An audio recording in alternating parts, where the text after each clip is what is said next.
SDPI എന്നല്ല ആരുടെ പിന്തുണയും സ്വീകരിക്കുമെന്ന് കഴക്കൂട്ടം മണ്ഡലത്തിലെ LDF സ്ഥാനാർത്ഥി കടകംപള്ളി സുരേന്ദ്രൻ. ആത്മഹത്യ ചെയ്ത മേൽശാന്തിയുടെ ഭാര്യ DGPക്ക് നൽകിയ പരാതിക്കെതിരെ പരാതി നൽകുമെന്നും കടകംപള്ളി വ്യക്തമാക്കി. മേൽശാന്തി ജീവനൊടുക്കിയ വിഷയത്തിൽ ജനം TV തനിക്കെതിരെ കള്ളവാർത്തകൾ നൽകുന്നുവെന്ന് പറഞ്ഞതിന് പിന്നാലെയാണ് കടകംപള്ളിയുടെ പ്രതികരണം.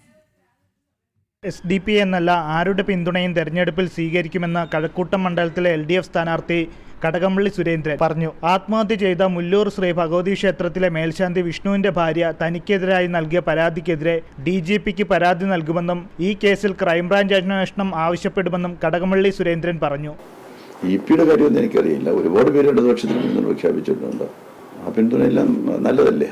ഒരു മതനിരപേക്ഷ നിലപാട് ഉയർത്തിപ്പിടിക്കുന്നതിന് തയ്യാറാവുന്ന എല്ലാ ആളുകളുമായിട്ടും നമ്മൾ സഹകരിക്കണ്ടേ? അത്രയേ ഉള്ളൂ. അത് ഞാൻ ആ പരാതിയെ സംബന്ധിച്ച് അന്വേഷിക്കാനായിട്ട് DGPയോട് ആവശ്യപ്പെട്ടിട്ടുണ്ട്. ഞാൻ അദ്ദേഹത്തിന് കത്ത് കൊടുത്തിട്ടുണ്ട്. നിശ്ചയമായിട്ടും പറ്റുമെങ്കിൽ ഇന്ന് തന്നെ ഞാൻ DGP നേരിൽ കണ്ട് അടിയന്തരമായിട്ട് അന്വേഷണം ആവശ്യപ്പെടും. അതിൽ സാധാരണ നമ്മുടെ ലോക്കൽ പോലീസിന്റെ അന്വേഷണം വിട്ട് ക്രൈംബ്രാഞ്ചിന്റെ അന്വേഷണമാണ് ആവശ്യപ്പെടുന്നത്. ക്രൈംബ്രാഞ്ച് അന്വേഷിക്കട്ടെ. SDPI ഒരു മതേതര പാർട്ടിയാണെന്നാണ് കടകംപള്ളി സുരേന്ദ്രൻ വാദിക്കുന്നത്. CPMന് വോട്ട് ചെയ്യാനായി ഏതൊരാൾക്കും അവകാശമുണ്ട്.